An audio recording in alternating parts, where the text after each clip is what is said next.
En esta ocasión vamos a hablar sobre el texto Abrir las ciencias sociales de Immanuel Wallerstein. Nuestro grupo está conformado por Ginette Samira Cuesta Perea, Karina Jaramillo Zúñiga, Givet Mosquera Perea y Maurice Victoria López Lozano. A partir del interrogante, ¿qué clase de ciencia social debemos construir?, nos plantea una serie de propuestas y críticas para darle respuesta. Básicamente este documento fue basado en la ruptura o fragmentación entre la ciencia y la filosofía, la construcción histórica de las ciencias sociales desde el siglo XVIII al año 1945. En primera instancia, se basaron en el divorcio o ruptura entre la ciencia y la filosofía. Ambas significaban conocimiento y la gente no establecía una diferenciación o una definición entre las dos. La ciencia comenzó a definirse por su contenido empírico, al ser atendida ante todo como una búsqueda de verdad a través de la investigación, mientras que los filósofos especulaban o deducían para dar un veredicto. La universidad y el conocimiento. Al mismo tiempo que se produjo la separación entre la filosofía y la ciencia, se operaba el resurgimiento de la universidad.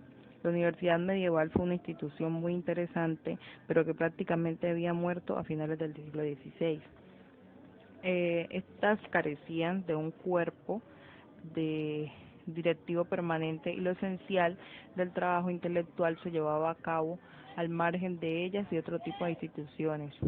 Una de las cosas que realmente interesantes que ocurren en el siglo XIX es la reinvención de la universidad con el ámbito tanto en la creación del conocimiento como en su reproducción. Ello trajo algo nuevo que afectaría las facultades de la filosofía y el comienzo y las desintegraría hacia que hacia algo que posteriormente se denominaría las disciplinas, dotadas de cátedra con departamentos que otorgaban títulos académicos. En las líneas de demarcación, este tiene criterios básicos de delimitación.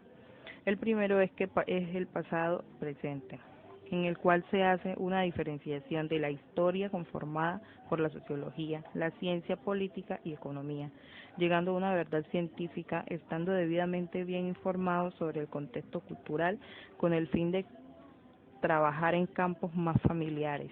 La segunda delimitación es la diferenciación de hechos reales, por lo cual el investigador decide investigar en países como Francia, Gran Bretaña, Alemania y Estados Unidos. Es decir, sin hacer generalidades, la forma de conocer al fondo cada comunidad es ir a convivir en ella, aprender idiomas, creencias, gustos por un tiempo indefinido. La tercera es las delimitaciones que tienen que ver con tres ciencias sociales nomotéticas. No se pueden tener en cuenta una sola ciencia social, ya que en el siglo XIX hubo una separación del Estado, el mercado y la sociedad, por lo cual deben ser estudiadas en forma separada. Se denominó una división entre las ciencias naturales, las humanidades y las ciencias sociales, que sería la filosofía versus la ciencia. Internacionalización de las ciencias sociales. Se puede decir que fue la socialización de la ciencia, porque antes se creía de que todos los estudios se basaban en Estados Unidos. Por eso las personas no conocían el mundo occidental.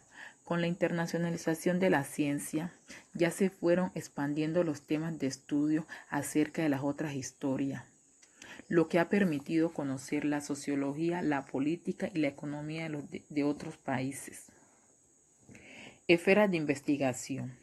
En los años 70 y 80 sucedieron casos fundamentales considerados importantes por este informe. El primero fue la revolución de grandes alcances en las ciencias naturales, los cuales fueron epistemológicamente muy estables en el siglo XVII hasta el año 70. La ciencia se siguió considerando como la búsqueda de las leyes más simples.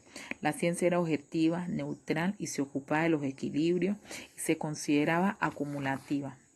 El segundo momento es en el siglo XIX, donde la revolución madura, pero no adquirió fuerza de organización, sino hasta el año 1970, donde se dice que la ciencia no es determinista y que todo lo que podemos alcanzar es una serie de afirmación probabilística sobre el futuro. También se habló de un llamado estudio cultural, el cual su objetivo es entendido como un proceso social más. Es una vía de interacción entre las humanidades y las ciencias sociales.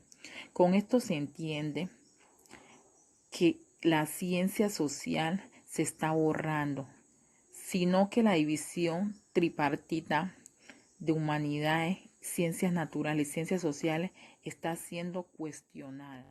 La primera consistió en una revolución de grandes alcances en las ciencias naturales. Hasta ese momento las ciencias naturales fueron epistemológicamente muy estables, considerándose como la búsqueda de las leyes más simples.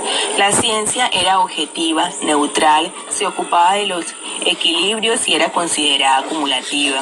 A raíz de este hecho fundamental se establece que la ciencia no es determinista y que todo lo que podemos alcanzar es una serie de afirmaciones probabilísticas acerca del futuro. También nos explica que la exactitud matemática es imposible de obtener y que cada vez que medimos se mide algo diferente. En síntesis, este hecho fundamental reconoce que la ciencia es la búsqueda de lo complejo y no de lo simple, y lo que es más importante para nuestro propósito, que las leyes científicas son irreversibles, lo que ha provocado una modificación de la relación entre las ciencias sociales y las ciencias naturales. En cierto modo, lo que los físicos reconocen es que los procesos sociales son mucho más complejos. Al mismo tiempo, el autor plantea otro aspecto fundamental, en el cual resalta que asistimos a un movimiento en las denominadas humanidades, el cual piensa que tiene mucho que ver con los cambios en la política mundial y que ha conducido a un auge en los estudios culturales. A su vez, los estudios culturales son un movimiento preponderante hoy en día. Su semillero fueron las humanidades, pero hoy hay muchos antropólogos e historiadores dedicados a ellos, y esta clase de estudios se está expandiendo hacia las demás ciencias sociales.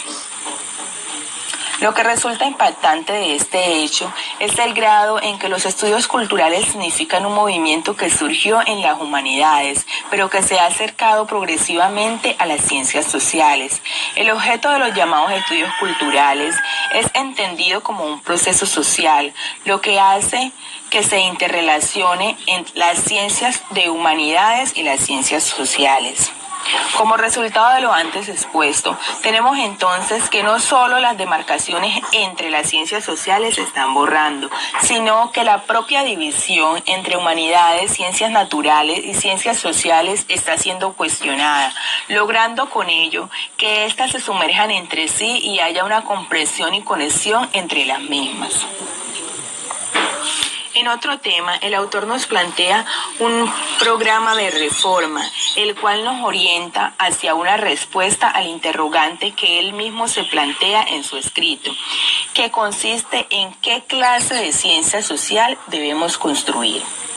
Primero que todo, nos sugiere que el problema del futuro no es simplemente una cuestión de reestructurar las ciencias sociales. Contrario a ello, que el actual fundamento racional de las disciplinas ya no tiene mucho sentido y que es el momento de dedicarnos a reflexionar sobre nuevos fundamentos racionales y sobre nuevos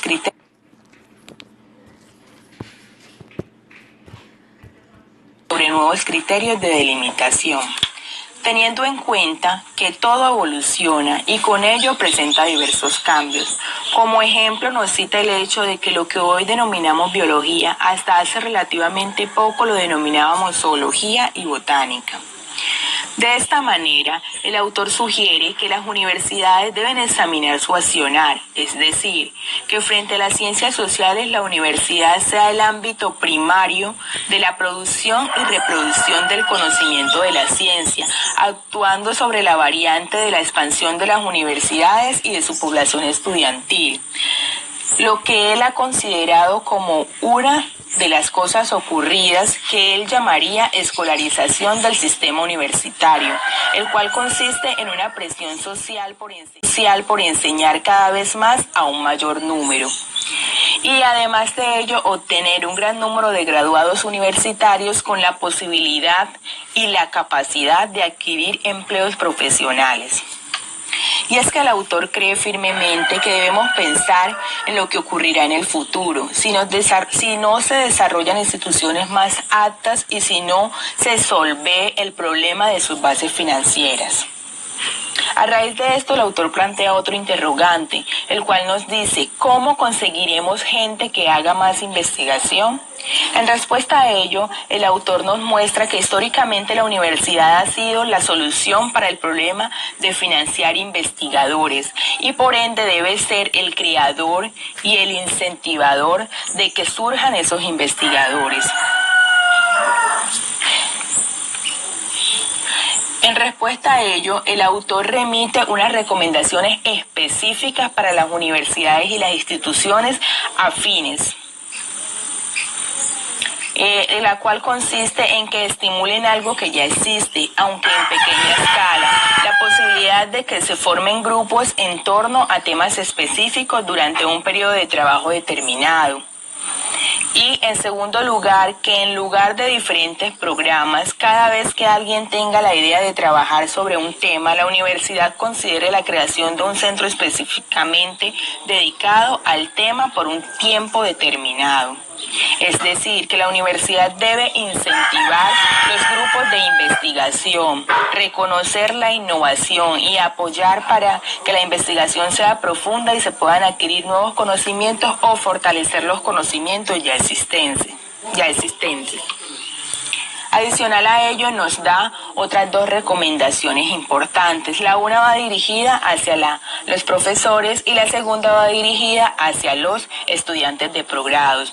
Él sugiere que los profesores de las universidades se les nombre en cargos simultáneos, es decir, que el doble compromiso sea obligatorio, que ningún profesor en ninguna universidad pertenezca a un solo departamento. Al contrario, todos los profesores habrán de estar en 2 o más departamentos.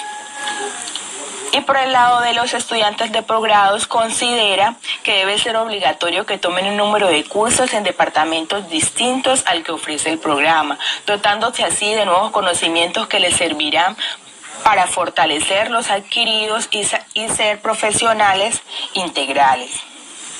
Las anteriores son sus principales recomendaciones, las cuales piensa que serán revolucionarias y subraya constantemente que no se traducirán en incrementos presupuestales.